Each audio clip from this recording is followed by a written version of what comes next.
Baik, Assalamualaikum warahmatullahi wabarakatuh. Sebelumnya saya ucapkan terima kasih banyak kepada rekan-rekan sekalian yang sudah hadir pada siang hari ini. Baik, di sini saya akan menjelaskan tentang asal umat. Bagaimana? Ini deh.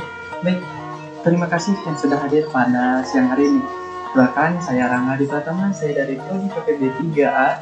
Di sini saya akan menjelaskan tentang apa itu asal umat. Baik, asam umat merupakan salah satu senyawa atau zat dari bahan organik yang mampu menumbuhkan dan juga mampu memperbaiki sifat fisik, kimia, dan biologis pada tanah. Baik, manfaatnya apa sih? Manfaatnya itu banyak dan manfaatnya itu beragam bagi kesehatan tanah. Yang pertama, dapat meningkatkan kesuburan tanah. Yang kedua, dapat memperbaiki struktur tanah. Yang ketiga, dapat meningkatkan penyerapan nutrisi pada tanaman. Lantas bagaimana cara pengaplikasiannya? Cara pengaplikasiannya sangat mudah.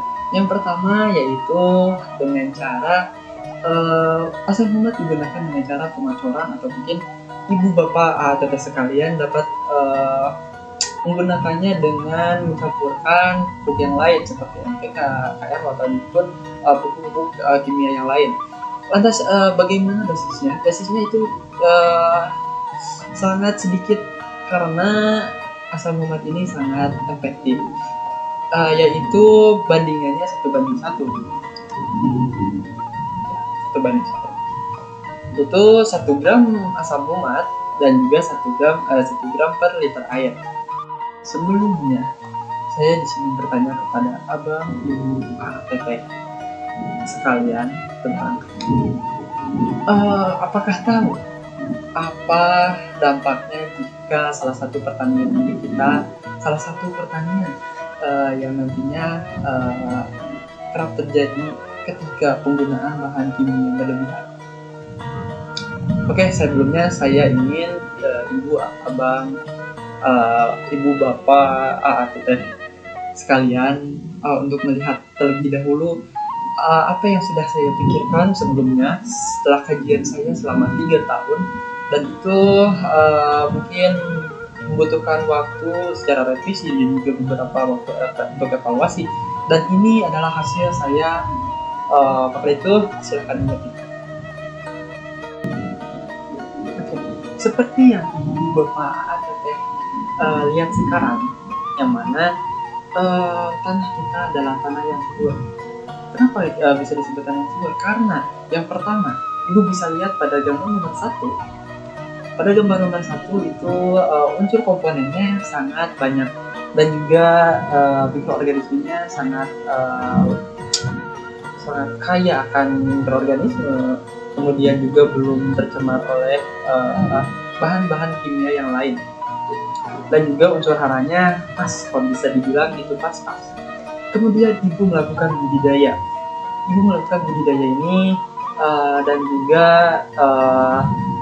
lambat laun ibu memberikan pemberian bahan kimia dan juga amelioran. Amelioran itu adalah bahan-bahan yang diberikan untuk tanaman untuk berkembang jauh lebih baik sebelumnya, seperti pupuk, seperti bahan kimia lainnya, ataupun bahan-bahan penambah tumbuh pada tanaman. Dan juga pada akhirnya tanaman tersebut akan dipanen dan juga dikonsumsi. Baik, untuk permasalahannya mungkin cukup simpel dan juga bisa dikatakan simpel dan juga kompleks. Mengapa demikian? Sebelumnya kita tarik kembali tentang pemberian bahan kimia atau amelioran. Seperti yang saya kaji selama 3 tahun terakhir tentang penggunaan bahan kimia di desa ini sangat berlebihan. Karena dengan kita pemberian bahan organik ataupun bahan-bahan kimia yang ibu berikan kepada tanaman itu sangat berdampak sekali pada tanaman dan juga lingkungan.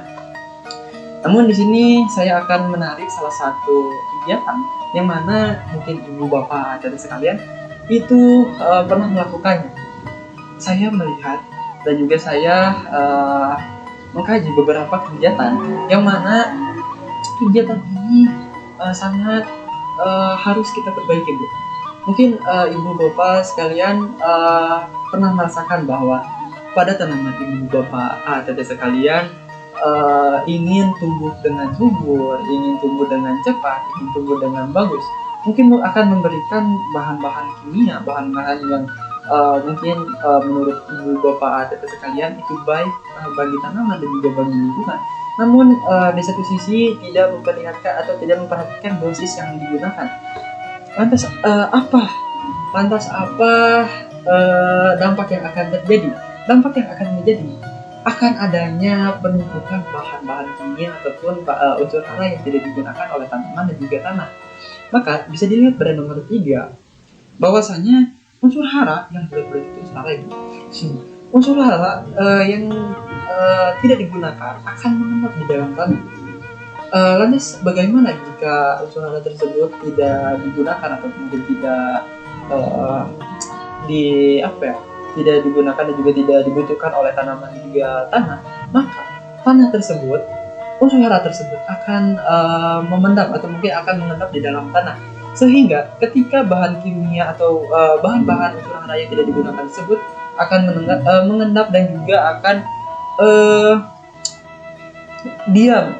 Ya, ibaratnya itu gini ibu bapak sekalian, ketika anak ibu teteh sekalian mungkin tidak menyukai sambal, namun ibu sendiri memberikan sambal tersebut atau mungkin memberikan makanan tersebut kepada anak ibu. Lantas apa yang anak ibu lakukan atau mungkin ekspresi apa yang akan diberikan? Mungkin kan akan menolak. Nah, sama seperti halnya tanaman. Ketika tanaman diberikan unsur hara yang tidak perlu, unsur hara yang tidak semestinya diberikan, maka tanaman akan menolak dan juga tanah akan menolak hal tersebut.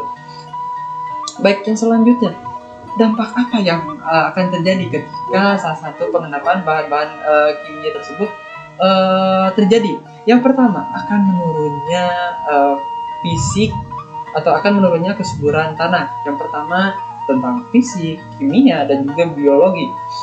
Yang pertama kita jabarkan yang semestinya itu fisik.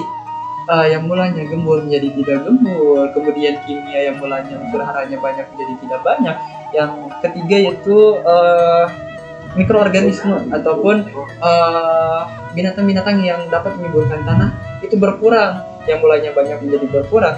Hal tersebut akan berdampak lebih lanjut Bu. Mungkin 10-20 tahun ke depan tanah-tanah ibu yang mulanya subur menjadi tidak subur, yang mulanya dapat digunakan menjadi tidak digunakan karena adanya pengendapan pada bahan kimia ataupun bahan-bahan yang berlebihan pada tanah. Atas apa solusinya? Pada solusinya yang pertama ibu bapak atas yang pertama kali dilakukan, kurangi bahan kimia, karena bahan kimia itu agak susah untuk diuraikan oleh tanah dan juga lambat laun akan diserap oleh tanaman.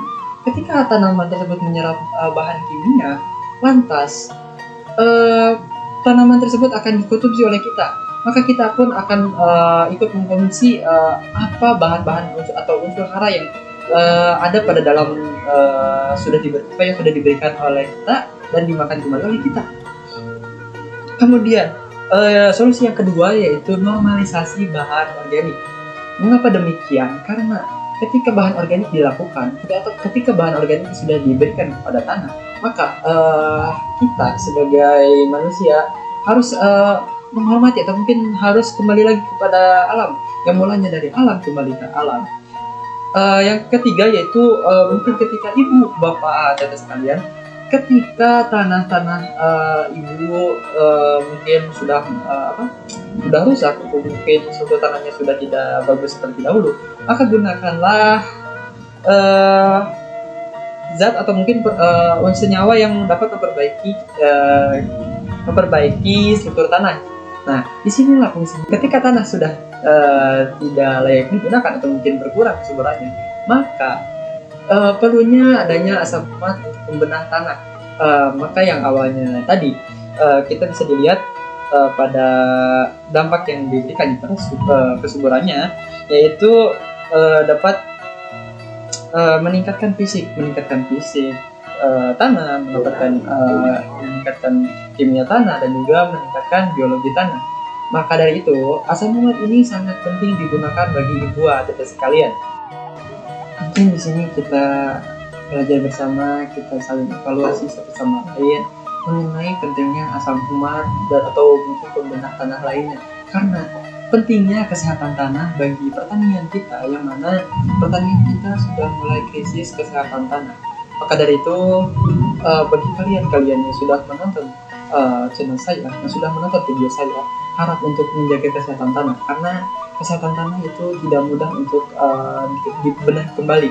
Maka dari itu, jika ingin ada konsultasi atau mungkin ada pertanyaan, silahkan diisi di kolom komentar, dan juga jangan lupa untuk like, komen, dan subscribe. Baik, terima kasih. Saya Rangga Di Pratama. Saya pamit undur diri. Assalamualaikum warahmatullahi wabarakatuh.